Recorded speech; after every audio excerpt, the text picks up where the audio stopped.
дар соли 1990 корҳояш каме ҷиддӣ мешаванду ӯ яку як бора дар чандин филмҳо нақш меофарад. Дар филми Кишан ба Камхая ӯ нақши ду қаҳрамон, яъне бародарони дугонигро бозӣ кардааст, ки аз удаи ин нақшҳо ба хубӣ баромадааст.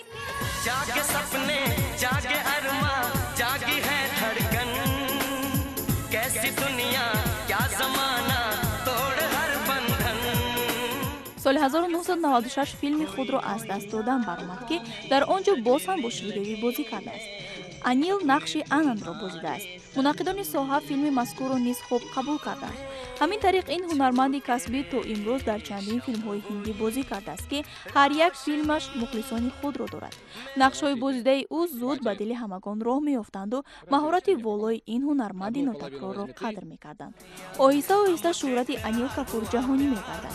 дар солҳои охир Капур бо филмсозони хориҷӣ низ ҳамкорӣ мекунад. дар соли 2011 ӯ дар филми амалӣ Миссияи имконнопазир протоколи фантом бо Том Круз бозӣ кардааст. соли 1984 Анил Капур ҳаёташро бо модел Сунита Пхамбани пайваст, ки пас аз ин издивоҷ Сунита насаби шавҳарашро гирифт. Сунита ҳамчун тарроҳ фаъолият менамояд ва ҳамчунин академияи фитнесро низ роҳбарӣ мекунад. аз ин издивоҷ онҳо соҳиби 3 фарзанд мегарданд. духтари калонияш Сонам Капур ҳунарпешаи маъруфи Болливуд аст ва ҷоизаи бонуфузи Ҳиндустонро дар соли 2013 ба даст овардааст.